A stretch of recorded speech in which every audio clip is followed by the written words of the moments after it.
the chicken egg with Matt Rhule and Joe Judge.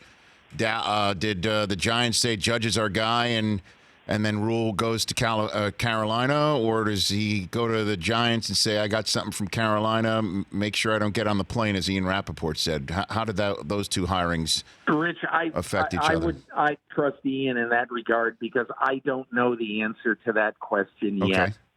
And I just believe that the New York Giants never, ever would have given $72 million over 7 years or $62 million over 7 years to a guy who'd come out of college football.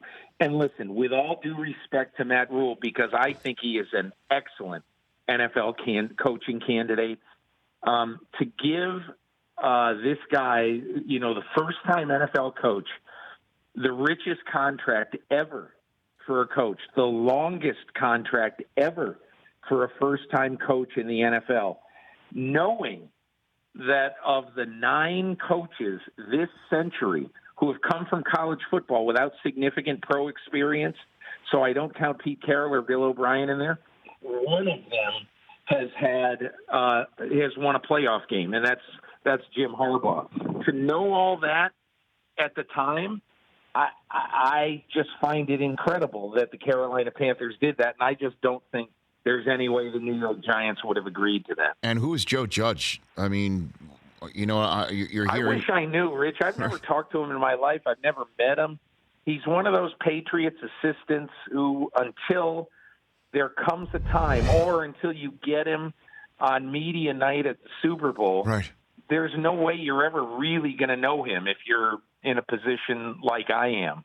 And so I think the beat guys probably knew him a little bit, but I really don't know anything about him other than, his resume, which is that he worked for Nick Saban for a year or two and now has worked for Bill for a while. And clearly he's got a very good pedigree. But I find it very odd that the New York Giants did not finish their interviews knowing that there was nobody else out there who wanted Joe Judge. So I don't know. Those are questions I think that remain to be answered. Last one for you. What do the Browns do here? They're the only ones left. So, I don't know if you saw Joe Thomas's Twitter thread yesterday saying that he likes the position the Browns are in because if anybody wants to be a head coach now and leave their team, they know that this is the moment that they potentially could be the hottest candidate. Yeah. And there's only one team left. What do you make of the Browns and their leverage and what they're going to do here? If I were them, I'd be very, very patient. I'd interview Josh McDaniels. I'd finish the round of interviews, then sit back, take a deep breath, and say, okay, what do we have here? There's no need for them to rush into it. It is vastly overrated. Oh, my God, we got to get a coach now so we can make sure that we get the assistants that we want. How did that turn out for Frank Reich getting hired on February 11th, even though 2 of the assistants were handpicked? Right. By McDaniels, and both of them turned out to be good. I get that. But the vast majority of coaches that he hired were done after the Super Bowl. So that's an overrated deal to make sure you get your guys in place. If I were them, personally, I would look very hard at Eric Bieniemy, Josh McDaniels, and Robert Saleh.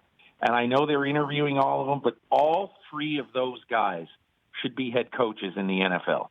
All of them. And now they're going to have their choice of any one of them. And maybe there's some other little under-the-radar star who they love now. But Joe is right. There is no hurry to do this. And if I were them, I'd take their good, sweet time. For more of The Rich Eisen Show, tune to Audience Channel 239 on DirecTV for free on BR Live or download the Rich Eisen Show app.